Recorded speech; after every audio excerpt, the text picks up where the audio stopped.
देखिए, मेरा तो जब पहले वाला आंदोलन था तब भी मुझसे जब कभी भी पूछा गया, मैं यही कहता था कि इन चीज़ों का हल सभी स्टेक होल्डर्स जो हैं, जिन पे इसका असर पड़ता है, उनसे बातचीत करके ही निकल सकता है।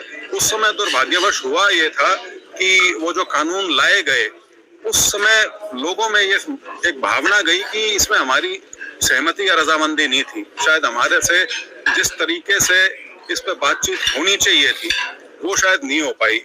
जो सरकार की मंशा या मैसेज था वो नहीं पहुंच पाया, जिस वजह से बहुत क्या बोलूं मैं, एक शंका की स्थिति किसान के मन में पैदा हो गई थी, खास तौर पे कॉन्ट्रैक्ट फार्मिंग को लेकर, जिससे उसको ये आभास हो गया था कि देर सवेर कहीं तेरी धरती ना जाती रहे। तो वो एक लैक ऑफ कम्युनिकेशन की वजह से वो स्थिति जो थी इतनी विस्फोटक बन गई थी। खैर उसका सही समय पे वो वापस ले लिए गए तीनों कानून और वो स्थिति उस समय तो हट गई।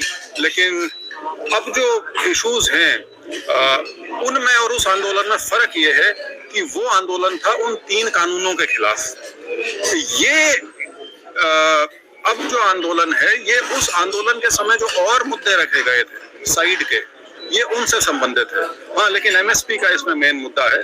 तो मुझे लगता है कि कोई ना कोई हल निकल जाएगा बातचीत से। जो प्रस्ताव रखा है सरकार की, जैसे 5 फसलें इस तरह की रखी गई और इस तरह की दालें और कपास इस तरह की, लेकिन जो किसान कह रहे हैं कि जो भूगोल की स्थिति देखें तो अलग अलग जो राज्यों में अलग अलग जो फसलें होती है, तो तमाम जो फसलें हैं उसको लेकर एमएसपी की गारंटी चाहते हैं और जो खर्च है किसान का वो माफ। मेरा आपसे सीधा सा सवाल ये है कि ये आंदोलन हमारे अलावा और कहाँ होगा? ये एमएसपी की सुविधा क्योंकि इस इलाके को करीब 5 दशकों से मिली है, इसलिए ये जो एक भावना आती है वो इस इलाके में ही ज्यादा है। बाकी देश में तो एमएसपी की तर्ज पे वो गए नहीं है। तो और चाहे पिछला आंदोलन था चाहे ये आंदोलन है, ये भी जो उत्तर पश्चिमी भारत है उसी की उपज है और उन्हीं के जो इश्यूज हैं वो इसमें बेसिक फोकस में है।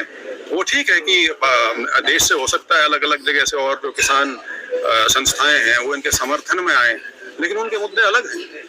लेकिन उनके मुद्दे अलग हैं। लेकिन किसान को जिस तरह से अगली बार रोका गया है, पीले कार्ड देखिए, उस निजी तौर पे मैं बिल्कुल इसके पक्ष में नहीं हूँ। लोकतंत्र है, सबको अपनी बात रखने का अधिकार है, लेकिन मैं 20 साल प्रशासन में भी सेवाएं दी हैं, तो कानून व्यवस्था बनाए रखना भी सरकार का एक सर्वोपरि दायित्व है। तो यदि उसमें सरकार को लगता है कि स्थिति बेकाबू हो सकती है, यदि बिल्कुल खुले तरीके से छोड़ दिया, तो वो उनकी सोच है। इतना मैं जरूर कहना चाहूंगा कि मैं पिछले जब से आंदोलन शुरू हुआ है शायद 5 या 6 बार दिल्ली से चाहे हिसार आया हूँ, चाहे रोहतक आया हूँ या और कहीं गया हूँ। दिल्ली क्यों बंद कर रखी है मुझे समझ में नहीं आ रही, क्योंकि जो आंदोलनकारी हैं वो तो दिल्ली से भी 250-300 किलोमीटर दूर है सारे के सारे। तो दिल्ली में मैं यहाँ तक भी समझ पाता कि आने का रास्ता बंद किया हुआ है, लेकिन दिल्ली से बाहर जाने का रास्ता भी बंद किया हुआ है। सारी जगह तो नहीं, लेकिन कुछ जगह। तो वो चीज मेरी समझ से तो कम परे है।